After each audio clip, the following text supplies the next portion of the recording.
I'm Andy Ansah, and this is Be Inspired.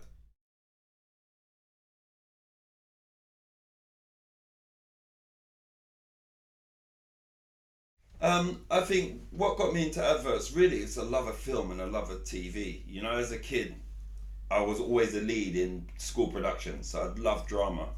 But it's just a love of TV and film, and I think getting into advertising was just a route that happened because I'd say when Sky came into football, they spent a lot of money, and I saw an opening in the market with regards to advertising in football. And I think I saw that opening. It was a case of how can I capitalize with what the future looks like, and that's literally how I ended up in advertising in sport.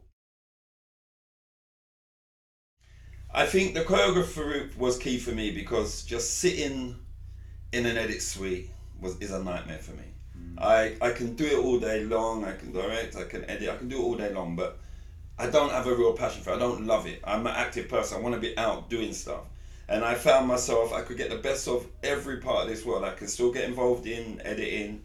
And by being a choreographer, I can get involved in everything. So it was a great space to be. Whereas I'm outside, my everyday is different. I'm working with different people. But if I choose to go in and get involved in editing and so forth, I can. It's optional. So it gives me the best of both worlds. I think what's key for me is to work from a place of happiness and a place of love, because I know how I am all out. I'm going to give you my all. As long as I'm in love with what I'm doing, I'm giving you my all. And I think it never feels like work if you're doing what you love. And that's fundamental. There's so many key areas in this industry.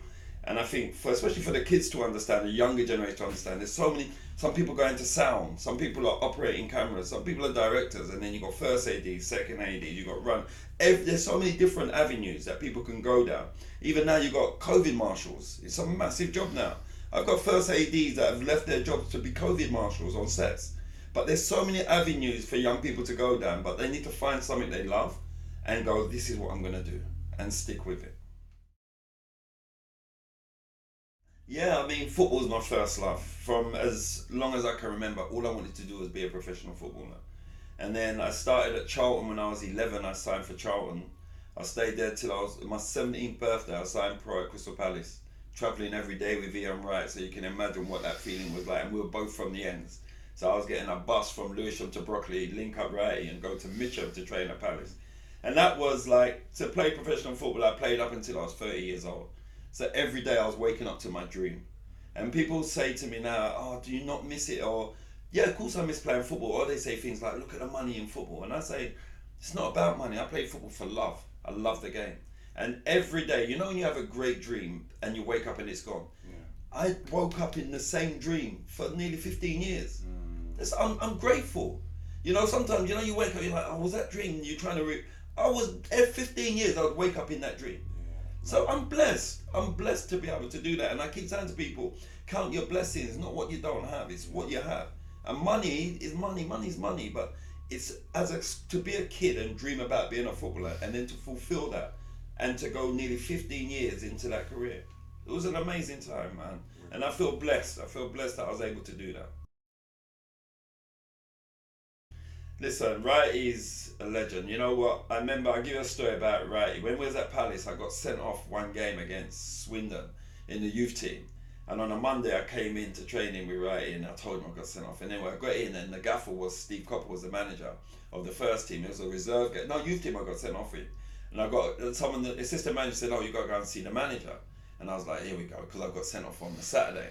I walked into his office, he sat me down, he went, and so you got sent off on Saturday? I said, yes, boss. He said, it's not good. You're getting more and more like Righty every day. You know, I'm buzzing in it. When he said it, I tried not to smile, thinking, what? The gaffer said I'm more like Righty every day. I was like, yeah, gaffer. But inside, I was buzzing. And then he said, look, all I'm going to do, the only punishment I'm going to give, I'm not going to fine you. You're going to have to clean any of the first team players' cars if they want it clean. I'm like, yeah, no problem. But I know that first team, you think they're going to ask me to clean their car? Their car will be dirtier than when I started. But you think any of them are asking me to clean their car? So I'm like, yeah, okay, boss, no problem. But the best thing about that, when I come out, I remember to join with the first team train, I said to Riley, Gaffer said I'm getting more and more like you every day. And to me, that was a compliment. Because let me tell you something, Riley, because he's South East London, more fiery. Like, even in the training pitch, he's coming through people. He don't want to lose at nothing. Like, see upstairs, It's win at all costs. Okay. Even if Wright has to tackle me and on the opposite team training, he's coming through me, bam, and then he'll just look at me like, "You got to be stronger, like, and don't business. You like I'm his enemy," and that was a mentality that I personally took on board. One of Wrighty's traits. So even when I was going in play, when I'm playing first team football, professional football, didn't care who the opposition was. Sometimes they were friends of mine, but I'm gonna scar you. I'm guaranteed I'm gonna scar you because it's all costs. It's win or lose, and I want to win. And I don't care what's in front of me. It's like I'm winning at all costs. And that was one of the key things I think I took from Ian Wright from when I was 17 years old as a young professional footballer at Crystal Palace. Man, Dream Team was a great experience. I joined it I think it was 1999 2000, and that was my first real exposure to everything behind the scenes of filming. So I came in there when I retired from Brighton Football Club through a boy called Paul Linger, who's my good friend who's suffering with cancer at the moment. I just did a charity game for him at Bromley a few weeks ago. But he said, "Look, come to Dream Team, you'll love it." I went to Dream Team as a 30-year-old man. Everyone else was 22, 23.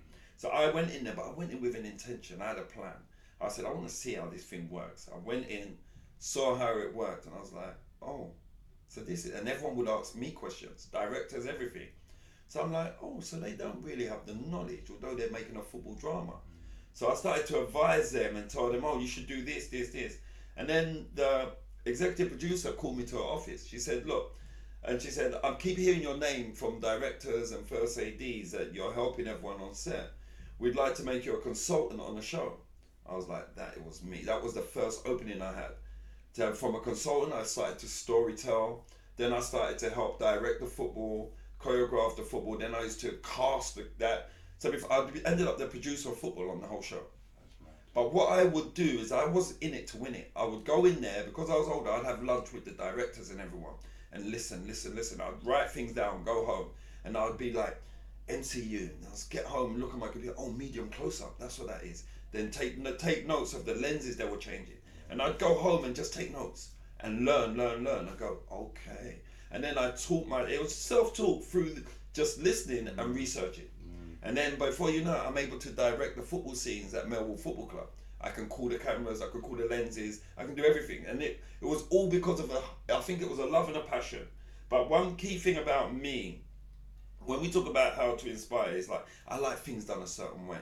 And I'm all in. I want everyone to be comfortable. You've seen how my office is, it's comfortable. You're like, but I could work in here. So I like people to be comfortable. I like to create an atmosphere around people. So when I got to Dream Team, by going through the ranks and climbing, I was able to create something. I was able to create where I could bring different people in, get them under contracts. They weren't even actors. I got them under contracts, and you could give them lines and everything like that. So they became actors beyond that. Yeah. So I was able to create a whole kind of infrastructure that worked the way I wanted it to work. But I had to master all the different zones of filming in order to give myself to be in a position to actually go, well, I can do this. And then they would trust me to do what I was doing. Exactly. And it's a work ethic. And I think coming from South East London, the work ethic fundamentally is what's key. It's like, if you have that work ethic, and listen, even if it's picking up the muddy football kits off the floor, I'm doing it. Even to this day, with SC Dons, I'll pick up the dirty kit. I don't care, because nothing's beneath me. Yeah. And that's the mentality.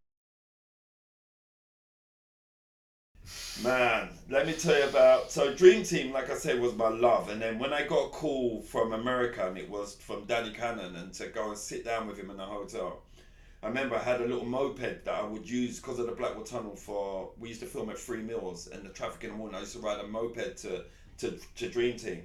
And the meeting was behind Oxford Street in the hotel. So I remember riding my moped, parking up out there. And when I went up and sat with Danny Cannon, he said, "And I know a lot about you. I heard so much about you. I'm telling you now, I want you to come and do this film goal with me." He said, "There's 3 movies. I'm only signed up for 1. But I promise you it will change your life. And I'm going to take you to Hollywood." I looked at him and I said, I've been 6 or 7 years at Dream Team. I said, I'm all in. And all he said, it's the best movie you can make. He said, this is my exec producer. I've got to go somewhere. This is Danny. He said to exec producer, give Andy what he needs. He walked out of the room. I sat with the exec producer. I said, I want this, this, this, this, this. He said, no worries, we'll get it sorted. I remember coming out, I sat on my moped thinking, did that really just happen? So I'm now signed into this movie. I'm leaving Dream Team, that security with Dream Team, something I've created with all my boys in there to go to Hollywood to do a football movie. And I'm only guaranteed one film. But the conviction that Danny Cannon had in what he said to me, how he looked me in the eyes and said, I promise it will change your life. I was like, I trust this man. And I never looked back since. Yeah. Didn't look back since. Before Go, I did a film called Mike Bassett, England Manager. Back in 2001 with Rick Tomlinson, Bradley Walsh and all those guys. That was my first movie. I was 2 years into the industry of Dream Team and I got called by Hallmark Films and Steve Barron directing to do that film. And we shot that, Robbie G was in it, everyone. We shot that in London and in Brazil. So I was in Brazil for like 2 months shooting with Pele, Ronaldo, everyone. That was the hardest one because I was 2 years in the industry and I did this whole thing by myself in terms of I was choreographing, training everybody, doing the diets, the whole lot. It was mad. But what it did was it taught me so much more. Because I'm coming from doing drama to go and do film. 2 completely different things. And the magnitude of the 2 was crazy. Crazy. You're dealing with egos, with big actors, big celebrity actors. And there was so much work. I remember one time we was in Brazil we were shooting, I can't remember what stadium it was, but we was in Rio. And I think it was Nigeria versus Scotland. And the guys I had out there they're all from Brazil, couldn't cross the ball. It was so frustrating. I ended up just running down, putting the kit on, and I became a Nigerian player that crossed the ball for the Predator header. So I'm directing football and partaking in it as well. But that I think I've got to say, Mike Bassett, England manager, really schooled me to know that you can do anything. You can actually create what you want to create, Andy, in this industry. Because I'd done drama now, and luckily it fell in the period that I was on a break from Dream Team.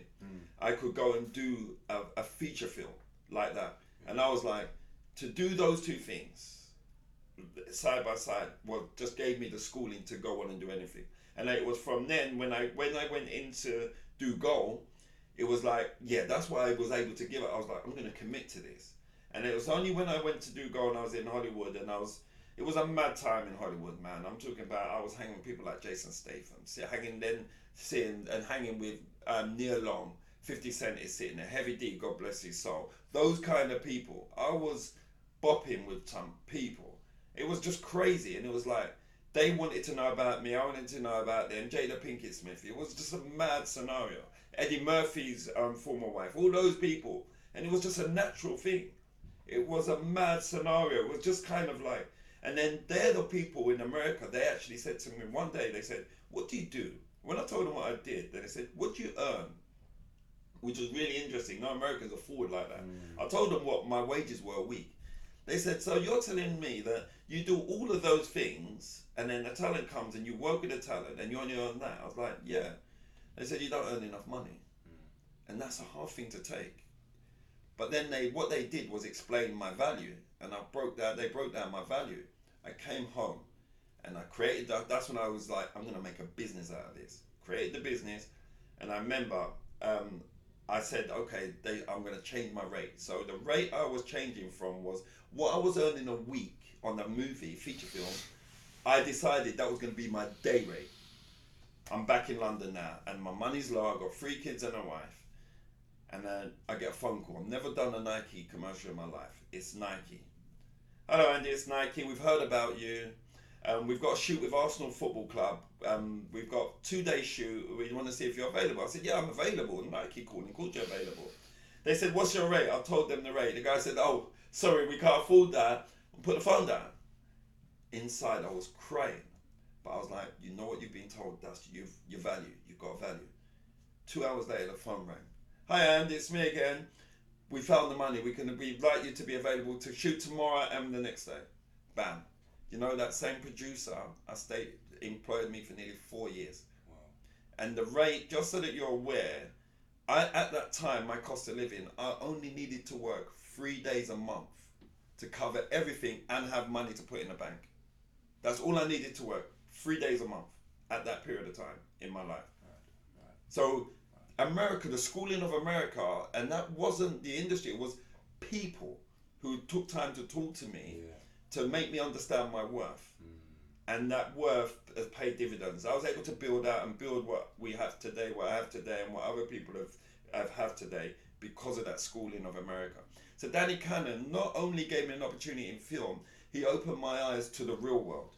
You know, that one meeting opened my eyes to none of this would have come to fruition if he didn't take me to Hollywood. You know, and as a person of color, as a black man, when you're talking to fellow black people who are successful, you're like, well, you're successful, so of course I've got to listen to you. Exactly. You're not talking to me from a person who hasn't done nothing. These are celebrities who know their worth, and they're like, you are worth this much money in this industry. And it's not all about industry, but what it's about is worth. And if you know your worth, you get respect. You know that this whole no matter what industry, if you know your worth and people are prepared to pay you your worth, that means they have to show you that respect. Fundamentally, because you're delivering something that they can't go and get somewhere else, so they have to pay you that money. Man, there's no celebrity in this world that I've met and being shook by. None of them, nobody. I'm like, and that's not disrespectful. I love all of the celebrities and the top people. You know, I've been with the best of the best. But Pele was my boyhood hero. The reason why I wanted to play football, the reason I wanted to be a professional footballer. I spent a whole day with him in Rio. So they said, we're gonna have Pele for the day, and he's gonna be with you, Andy, for the whole day. When I saw him, and bearing in mind, I've been a single parent family. My dad's in Ghana. I looked at him, and he felt like my dad. And I was like, oh my God, this is Pele, the guy that I grew up watching little VHS top loader tapes of. And he just spoke, it was just softly spoken. And I'm with him for the whole day. When it wrapped, I remember going to my hotel room and I had a shirt signed to my son, Zach. Pele signed a shirt and he signed a picture, to Andy, best wishes. And I rang my wife and I said, babe, and I was crying on the phone. And I'm 33 years old, crying, going, you're not going to believe the day I've just had with Pele. But the best thing about it, Pele said to me at the end, he said, anytime you're in Brazil and you're here in Rio, you come to my house.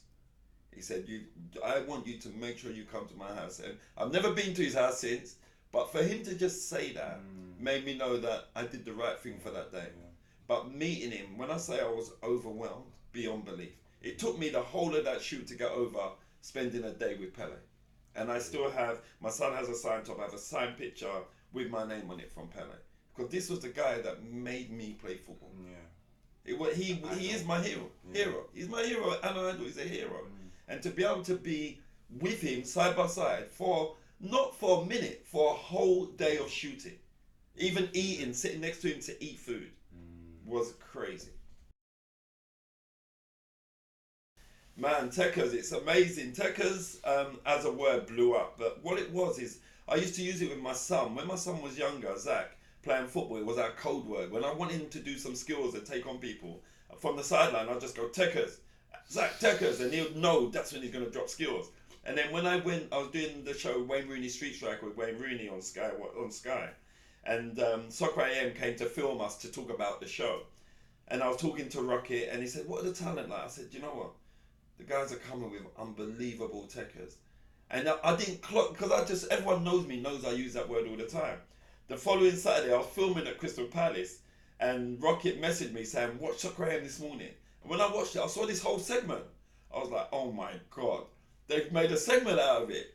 And then it rolled on like that for about 5 or 6 years. To the point where now I own the IP of the word Tekkers.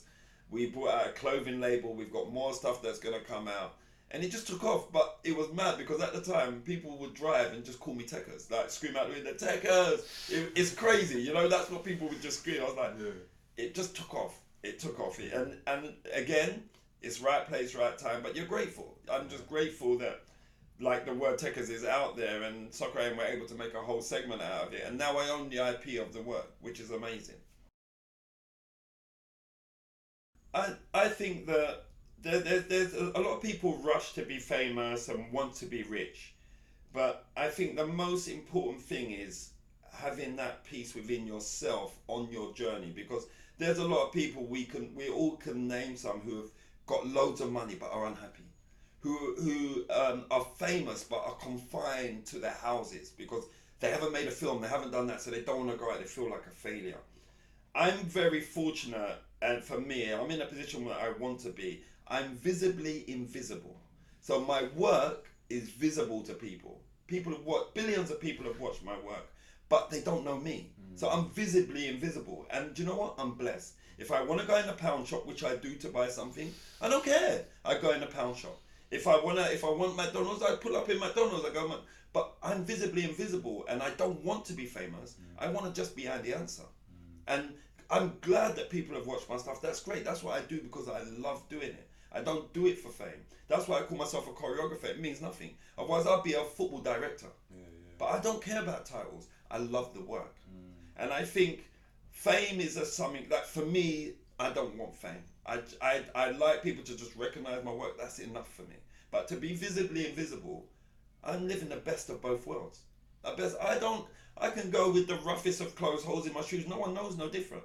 I can go, like I said, I have no shame walking out of the pound shop. I'm in the pound shop buying certain stuff. Why am I going to buy something that's going to cost me £8 when I can get it for £1? And fame doesn't come into it. It's like, I'm bouncing in the same way. I'm bouncing out with my plastic bag that says pound store on it. I don't care. And that's something that people don't realise. When you're famous, you're conscious that they're like, oh, you've got all that money. I don't care. I'd rather shop in the pound shop and put that other money to some other use somewhere else. But fame for me is something I've never craved and I never want. I just want to be Andy Ansah and maintain who I am and make sure that I leave a legacy that lives on. That's what I do want. If that legacy can live on, I've won. I've won this race. But the position I sit in now, honestly, I'm blessed to be in this position because I still have the freedom to do basics. You know, I can do my basics, live the right life I want to live without being under scrutiny from people. And fundamentally, when you live your life, you want to live your life to the full. You want to experience stuff with whoever you want to experience. You haven't got to always be with a certain genre of people that have to see things from this perspective. You've got to always be eating in this restaurant because that's where people of this sort of fame eat. I'm not into none of that. None of that rubbish. I'd rather be regular. I mean, I'm going down the road to the cafe. I'm going cafe to eat. That's me. I'm good. I've got no problem. About a few years ago, I remember I was in Cool Breeze in Hither Green. I always eat out of there. And I walked in and there was a young boy, he was about 20, and he looked at me, hey, ain't you that brother off the telly? I said, yeah. He said, what are you doing in here? I said, what are you talking about? I said, I'm from Lewisham originally. I'm South East London. Of course I'm in here. I've been coming here since it opened. And I said, Mum, who the lady was, I said, Mum, tell him I've been... But he couldn't understand. He's like, yeah, but you work with, you're famous. You shouldn't be in about. But I'm not famous. You've seen me on telly, yes. But I'm regular. I'm always on the ends. That's what I'm a South East London That's me. Nothing's below me. I'm the same as everybody else. But that was when he said it, I kind of had to, what did I say? I had to school him, but in a nice way, to make him know that being on telly or whatever doesn't make me different from you. Me and you's the same. We can converse. What changes? You know, nothing changes. We're still the same people.